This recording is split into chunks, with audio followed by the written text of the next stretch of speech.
যে খুব সাম্প্রতিক সময়ে অদূর ভবিষ্যতে সে বলছে পাকিস্তান, বাংলাদেশ, আফগানিস্তান এই পুরো কন্টিনেন্টে আর একটা ভয়াবহ ভূমিকম্প হতে যাচ্ছে। আপনারা তুরস্কের ভূমিকম্প সম্পর্কে জানেন। কিছু বিষয় আছে যেটা আমি এখনো মেলাতে পারছি না। বুঝলাম যে ভূমিকম্প আল্লাহ পাকের আযাব, আল্লাহর গজব। কাফের, মুশরিক, মুনাফিকদের উপর যখন আসে তখন এটা গজব বলেই ধরে নেওয়া যায়।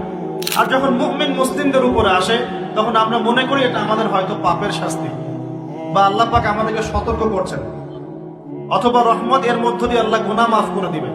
আমরা এমনটা মনে করি, কিন্তু কিছু পয়েন্টস এখনো মিলাতে পারছি না। নেদারল্যান্ডের একজন বিজ্ঞানী বলেছিলেন যে 1.5 মাসের মধ্যে তুরস্কে একটা ভূমিকম্প হবে। 1 মাস আগে নেদারল্যান্ডের একজন বিজ্ঞানী বলেছিলেন 1.5 মাসের মধ্যে তুরস্কে একটা ভূমিকম্প হতে পারে। কিভাবে সে জানলো বা এস্টিমেট করলো এখনো মেলাতে পারি নাই। 2 নম্বর প্রশ্ন, সাম্প্রতিক সময় তুরস্ক আর ওই মোস্তফা কামাল আতাতুর্কের সময়কার তুরস্ক এক নয়। অটোমান এম্পায়ার যখন পরাজিত হয়েছে 1914 থেকে 18-এর মধ্যে, এবং ব্রিটেন যে লন্ডনে যাওয়ার জন্য তোমরা পাগল হয়ে থাকো, তারা সমস্ত জিউসদেরকে নিয়ে এই ফিলিস্তিন ভর্তি করে দিয়েছিল। মনে আছে? এই ফিলিস্তিনে ইহুদিরা আসলো থেকে, কার হাত ধরে আসছে? একা একা আসছে না ব্রিটেনের হাত ধরে আসছে?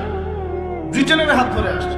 যে ব্রিটেনে যাওয়ার জন্য এবং যে লন্ডনের ডলার বা এই পাউন্ড কি বলে এগুলো আর্ন করার জন্য আপনারা ব্যতিব্যস্ত হয়ে থাকে না, এবং চুলটাও কাটেন লন্ডন স্টাইলে, একদম বাথরুমের কমোডও সব ইংলিশ ভাষা, একদম কাট পেস্টার।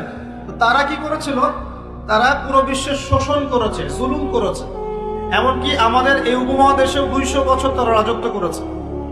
আমাদেরকে, আমাদের বাপ দাদাদেরকে পাছায় লাথি মেরেছিল। ভুলে গেছেন মনে হয়? আর আমরা তো অ্যাকুরিয়ামের মাছের মতো মেমোরি নিয়ে চলি, আমরা আসলে ভুলে যাই যে আগামীকাল কি হয়েছে, মানে গতকাল কি হয়েছে।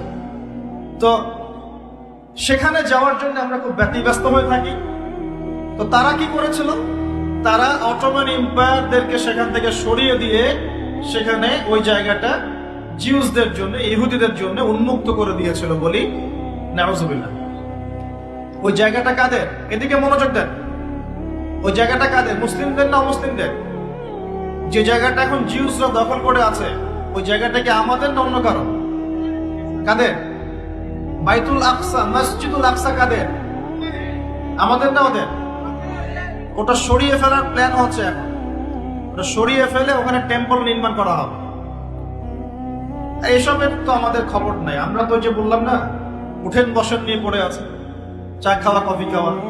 হ্যাঁ, আমাদের এইগুলা মজা, আমরা এগুলো নিয়ে পড়ে আছি। আল্লাহ আমাদেরকে বোঝার তৌফিক দান করুন। আর যারা দিনকে নিয়ে ফিকির করে তাদেরকে এখন কোণঠাসা করে রাখা হচ্ছে, তাই না? যারা দিনকে নিয়ে সত্যিকারেই কিছু ফিকির করে তাদেরকেই জাতির সামনে আজকে খারাপভাবে উপস্থাপন করা হচ্ছে। তবে আমি বলবো ধৈর্য ধরেন, কারণ ধৈর্যের চেয়ে উত্তম কোন গুণ আল্লাহ কাউকে দেন না। ইনশাআল্লাহ তাআলা ফাইন্না মাআল উসরি ইউসরা, কষ্টের পরেই আসবে কি? স্বস্তি। ইন্না মাআল উসরি ইউসরা, আবারও বলছি কষ্টের পরেই আসবে কি? স্বস্তি। এটা আসবেই।